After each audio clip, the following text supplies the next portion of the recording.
Hey, it's your man Andrew, we're coming back to you. And today I'm going to be doing a review of the Savage Worlds game product, Sundered Skies. And this is the base book for Sundered Skies. There are two supplement books for it, which I may review later. The book has a original retail price of $34.99. Wasn't in the place I thought it was.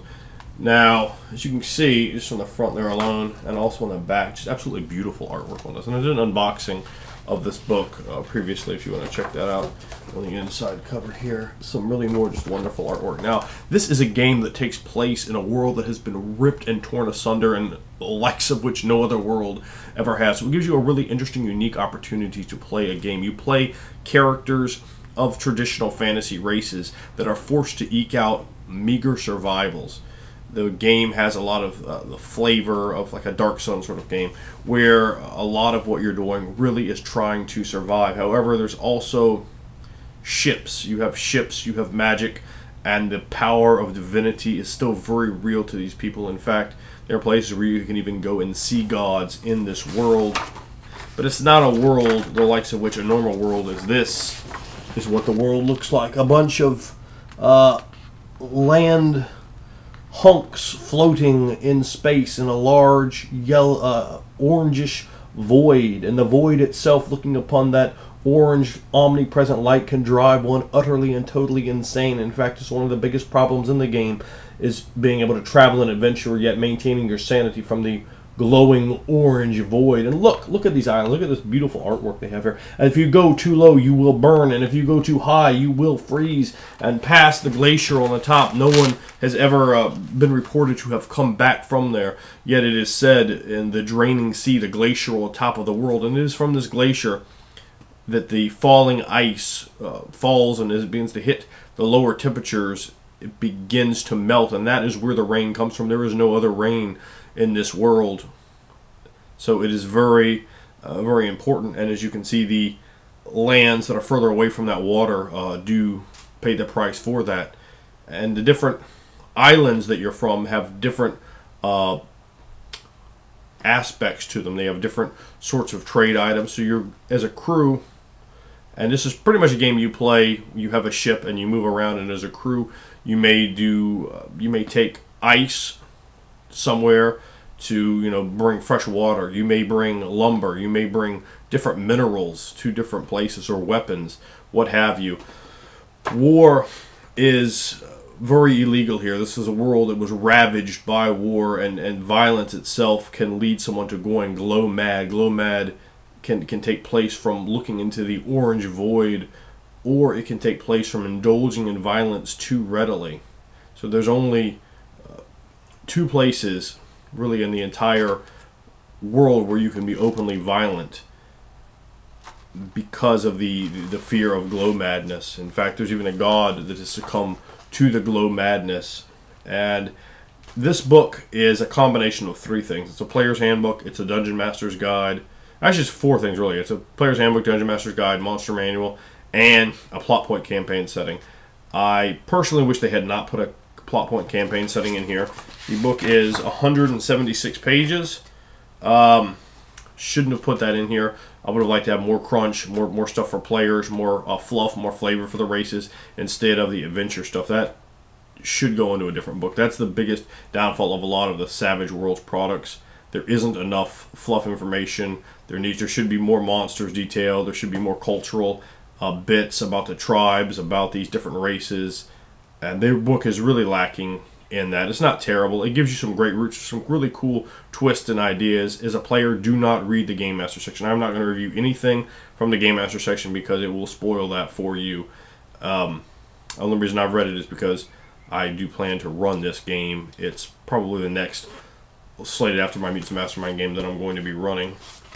I was really impressed with a lot of the ideas you have in this book.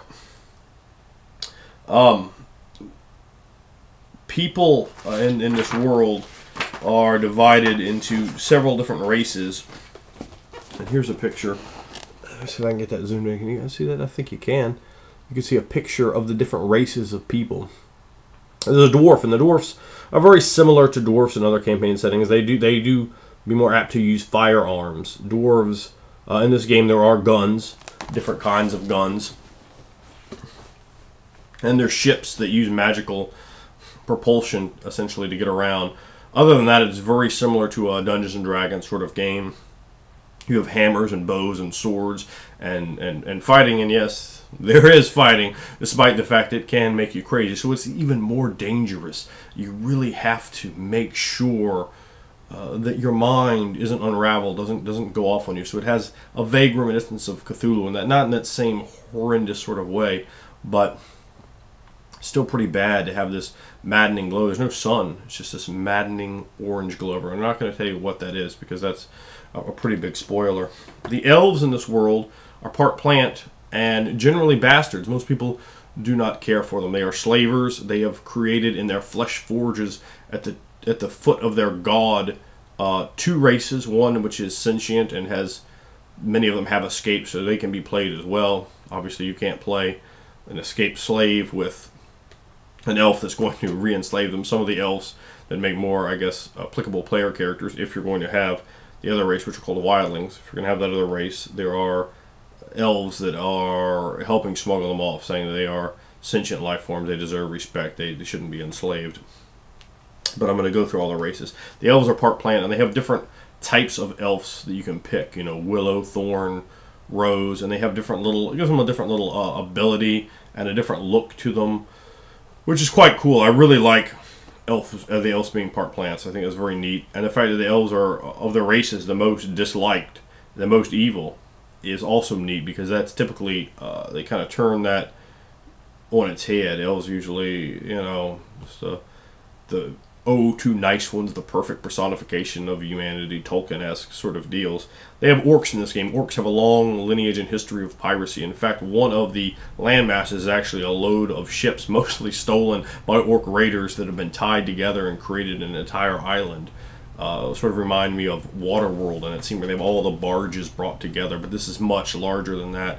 Very interesting. Another thing in this game, a lot of the islands, you can see very telltale, very obvious signs that there are gods at work, the things that the gods did to help people in this time, from this great war that ravaged and destroyed the land. Something I'm not going to get much into because it starts bordering on spoilers. This is something that happened in the past. But part of the other part of the game is salvaging. They're going around, they're trying to find the old treasures from when it was a normal world, the great things that were there, acquiring those and making cogs, a monetary unit they use in the game, they're called cogs. Acquiring more cogs from exploration, acquiring these old artifacts. And it can be very dangerous because there is where the monsters lurk. And there are also monsters out, you know, in between, floating between worlds. They have something like a sky whale in the game.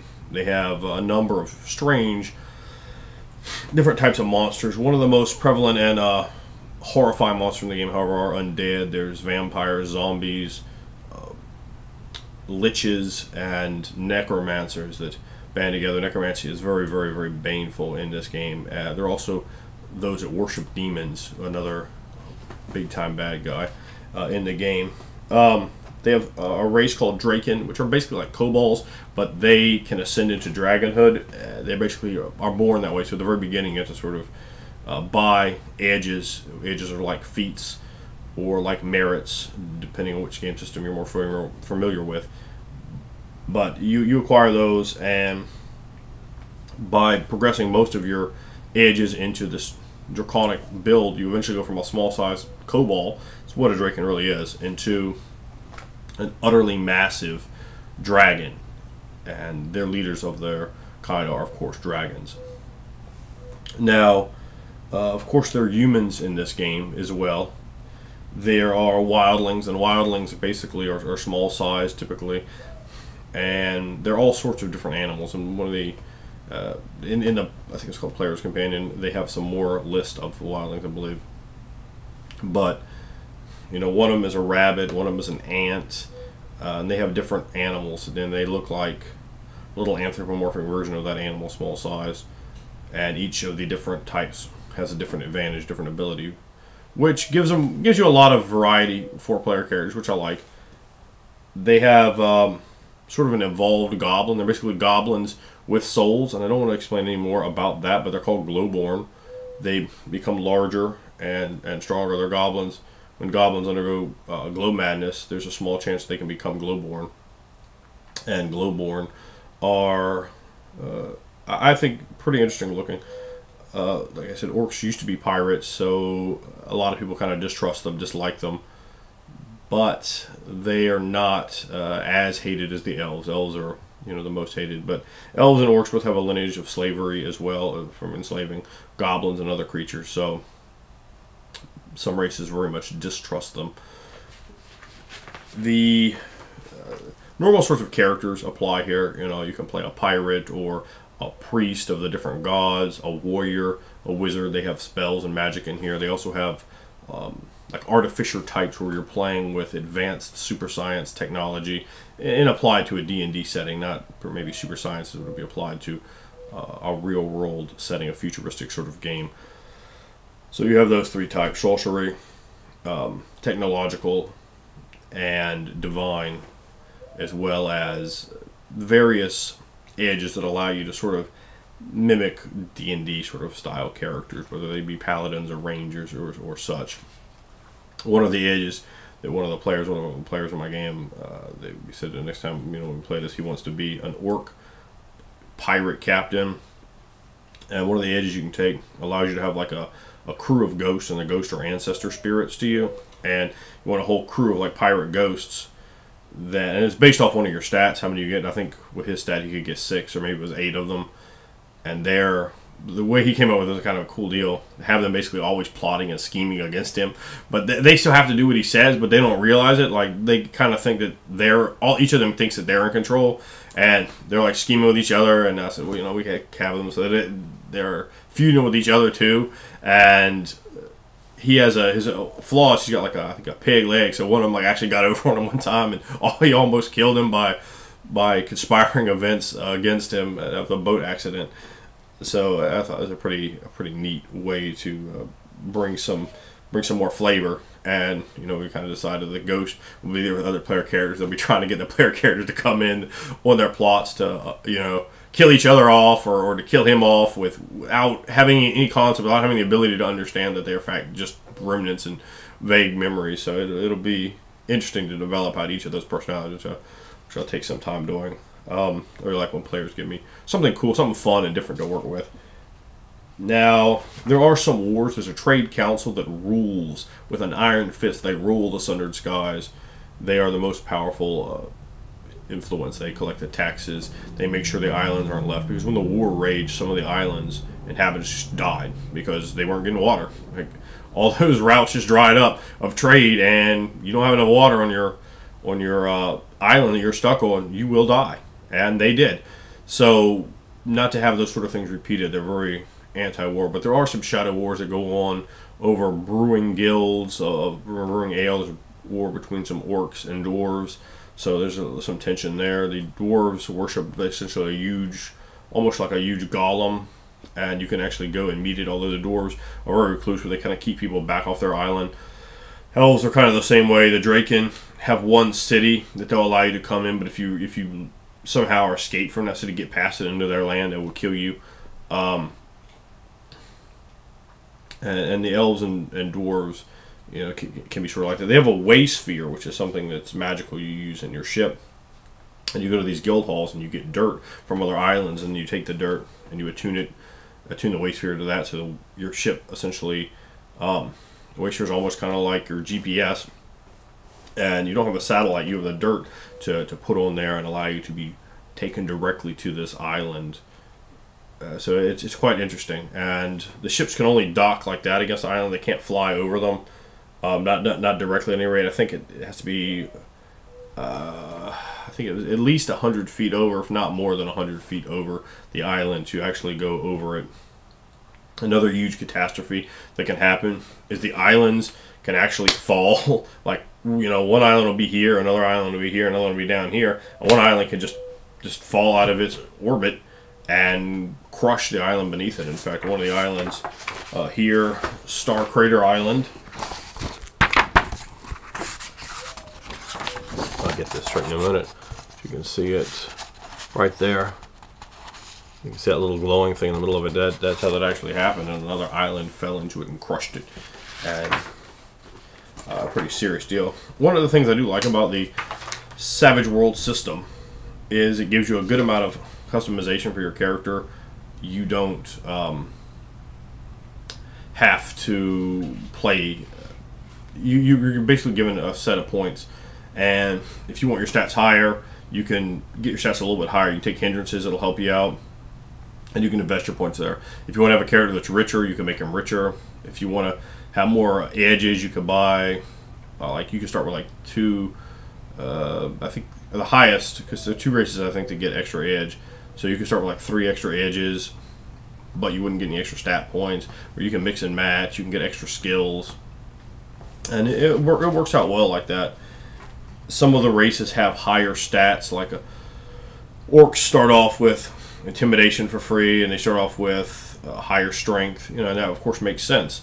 Elves suck using guns and things like that. They have like this all thumbs flaw for their race because elves, you know, use like wooden items, and their ships are really these organic ships, where some of the other ships are like a dwarf ship. Looks like you would imagine a dwarf ship would look like, this large iron sailing vessel of death, and why wouldn't it be? So there's that unique sort of style to each of them. The Glowborn are really the newest race, although the Wildlings are also quite new in the world comparatively. The humans, elves, orcs, Draken, and dwarves are all from the original world that these shattered, broken bits of island stem from. I think it's really an excellent game if you like the Savage Worlds system. I think because the magic and the religion is a good bit different in this game, it would be fairly difficult to convert to a Dungeons and Dragons style of game with 3.5 D&D, just because the style of magic is very different. It's much more limited in this game. I mean, the amount of spells is very, very small comparatively, which gives you a different deal there. But you can find this book if you keep hunting on eBay for a good bit less than $34.99. I can't remember exactly what I paid for mine, but I did mention that, I believe, in the unboxing videos. If you want to find that out, check that video as well.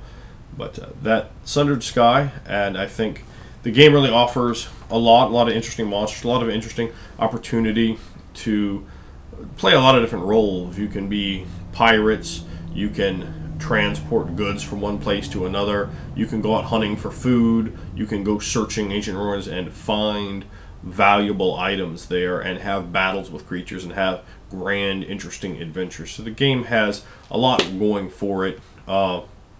This post-apocalyptic world, well past the cataclysm, hundreds of years past the cataclysm, and you're seeing how people are still trying to survive. So it has a great deal of survival in the game, which is very interesting if you like that kind of game. If you like Dark Sun, you probably like this game. The feel of it, your characters are not rich or not powerful. They're trying to scrape by, and they're trying to find a way to survive. And sometimes they have to get into a little bit of gray areas, a little bit of theft and burglary, and maybe murder a man to get by. But they do what they need to do, and as well they should. And that is my review of Sundered Skies. Thanks for watching. If you have any questions, please leave them below. If you have comments, if you played the game before, let me know what you think of it. Let me know how you like it.